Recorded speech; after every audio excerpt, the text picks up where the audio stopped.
कटिहार के डीएम कंवल तनुज ने फिर से एक बार कटिहार वासियों का दिल जीत लिया। ऐसा हम नहीं कह रहे, बल्कि यह वीडियो देखकर शायद आप खुद समझ जाएंगे। देखा जाता है कि हर पदाधिकारी सिर्फ अपने अपने नौकरी से मतलब रखते हैं, पर यह क्या कटिहार के डीएम ने फिर से एक बार कमाल कर दिया। अपने पेशे के साथ साथ IAS UPSC की तैयारी करने वाले बच्चों के लिए एक वीडियो बनाकर सोशल मीडिया पर वायरल किया। जरा देखिए सबसे पहले इस वीडियो को। नमस्ते एंड गुड मॉर्निंग फ्रेंड्स। मैं कुछ मैसेजेस देख रहा था, उसमें से एक मैसेज मुझे लगा कि मुझे उसका रिप्लाई देना चाहिए। और कुछ बच्चों ने ये पूछा कि क्या ये सही समय है कि मैं IAS की तैयारी करूं। किसी ने उसे अलग तरह से पूछा कि क्या मुझे IAS की तैयारी करनी चाहिए। तो मुझे लगा कि आज बहुत सही मौका है मैं इस सवाल का जवाब दूं, और ताकि किसी के मन में कोई अगर कंफ्यूजन है तो उसे दूर कर सकें। तो दोस्तों, मैं 3 चीज़ें आपको बताऊंगा। अगर ये 3 कंडीशन आपके यहाँ पे लाइफ में आपके हैं तो आप यानी कि IAS की तैयारी के लिए तैयार हैं। आज हम लोग पहली शर्त पे बात करेंगे। वो शर्त ये है कि आपकी जो वर्तमान परिस्थिति है उससे आपको मन से असंतुष्टि होनी चाहिए। आप जो कर रहे हैं वो आप नहीं करना चाहते हैं। आप जो कर रहे हैं वो आपको संतुष्ट नहीं करता। आपको लगता है कि आप जिस उद्देश्य से आए हैं, आपकी जो डिजायर है, आपकी जो कहानी लिखी जानी है वो सही दिशा में नहीं जा रही है। आपको लगता है कि आप 10 से 5 की नौकरी कर रहे हैं और आपको लगता है कि आप इससे ज्यादा कर सकते हैं। आपके अंदर कुछ टैलेंट है, कुछ इच्छा है, आपके अंदर कुछ कर गुजरने की ख्वाहिश है। तो मैं समझता हूं पहली कंडीशन आपकी मीट हो रही है, वो पूर्ण हो रही है।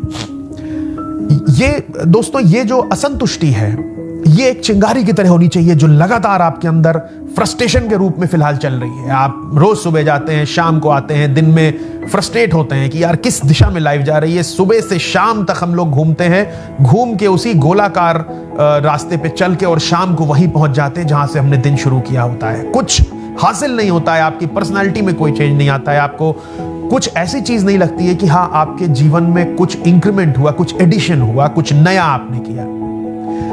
ऐसे ही दिन बीतते हैं, महीने बीतते हैं, साल बीतते हैं और आप वहीं पे होते हैं जहां आपने शुरुआत की थी। कोई अंतर नहीं आता है जीवन में। फ्रस्ट्रेशन वही रहती है, डेस्परेशन रहती है और अतृप्त इच्छाएं रहती हैं।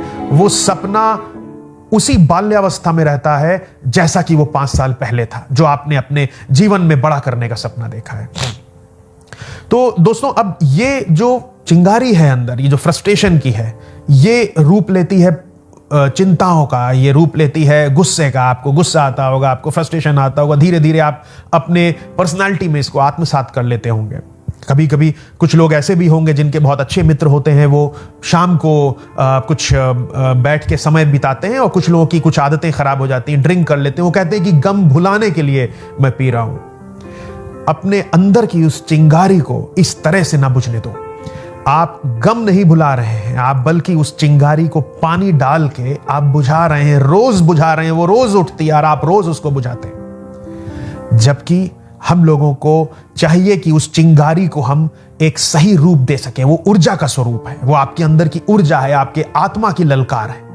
वो आपको बार बार प्रेरणा दे रही है कि आप उस सपने को पूरा करने आगे बढ़े, और आप उसको बुझा दे रहे हैं। तो मित्रों, मैं ये कहूंगा कि उस चिंगारी को अब बढ़ाना सीखो, उसको एक दिशा देना सीखो। आपको याद होगा दोस्तों कि महात्मा गांधी को दक्षिण अफ्रीका में ट्रेन से निकाल दिया गया था और उनको उस वक्त बहुत क्रोध आया, उनको अच्छा नहीं लगा, उनके अंदर भी एक चिंगारी भड़की। लेकिन उसको उस तरह से अगर उन्होंने भी शाम को कुछ ड्रिंक करके या कुछ दुख मना के या किसी तरह का गमगीन माहौल बना के उस चिंता को निकल जाने दिया होता, तो आज शायद हम लोग उस स्थिति में नहीं होते जहां हम हैं। वो व्यक्ति जिसे हम महात्मा कहते हैं, जो हमारे बापू हैं, वो उस गुस्से को, उस ऊर्जा के स्वरूप को दक्षिण अफ्रीका से लेकर हिंदुस्तान आए और उसी व्यक्ति ने ब्रिटिश साम्राज्य की जड़ें हिला दी। तो ऊर्जा को चैनलाइज करना हम लोगों को इनसे सीखना चाहिए। चाणक्य का नाम आपने सुना होगा, उसका अपमान किया। वो आदमी उस अपमान को अपने दिल में संभाल के रखे रहा और उसने अपने चंद्रगुप्त को खोजा और चंद्रगुप्त के माध्यम से नंद साम्राज्य को उखाड़ के फेंक दिया और महान मगध साम्राज्य का जन्म किया। तो आप भी कर सकते हैं। फर्क बस इतना है कि हम लोग उस ऊर्जा को रोज बुझा देते हैं, उस चिंगारी को हम लोग अग्नि बनने ही नहीं देते। उसको नर्चर करो, अपने आप को सेल्फ सजेशंस दो जिस दिन अंदर से ललकार आए, वो फ्रस्ट्रेशन नहीं है, वो आपकी अंतरात्मा की आवाज है, वो आत्मा की आवाज है। वो जानती है कि आप किस लिए बने हैं, आप क्या करना चाहते हैं। क्षणिक आए फिर चली जाए तो बात अलग है, लेकिन अगर वही ललकार आपकी रोज आ रही है, साल 2 साल तक लगातार आ रही है, तो समझ लो कि कुछ और करना है और कुछ और कर रहे हो। इस चिंगारी को बुझने मत दो।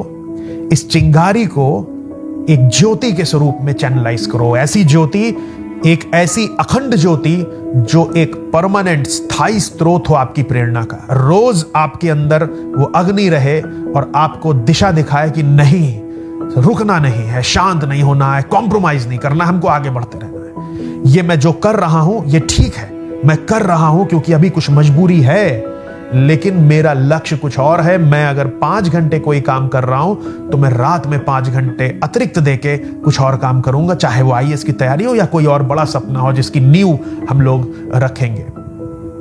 तो मैं आपसे यही कहूंगा कि आप अपनी कहानी खुद लिखिए, किसी और को अपनी कहानी मत लिखने दीजिए, यहां तक कि परिस्थिति को भी अपनी कहानी मत लिखने दीजिए। ये जो हो रहा है, अगर यही होता रहा तो वही होगा जो अब तक होता रहा है।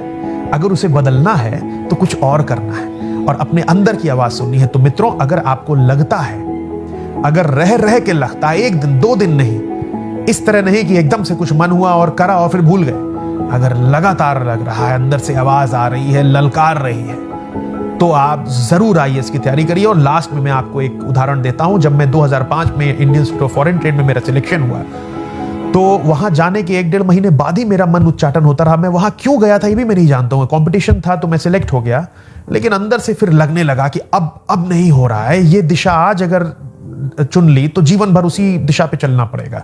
तो अंदर से ललकार आती थी, कई दिन से आ रही थी, लगातार आती रही, और एक दिन तय कर लिया कि नहीं, अब नहीं, असंतुष्टि है, इस स्थिति से असंतुष्टि है और जीवन भर असंतुष्ट होकर नहीं रहूंगा।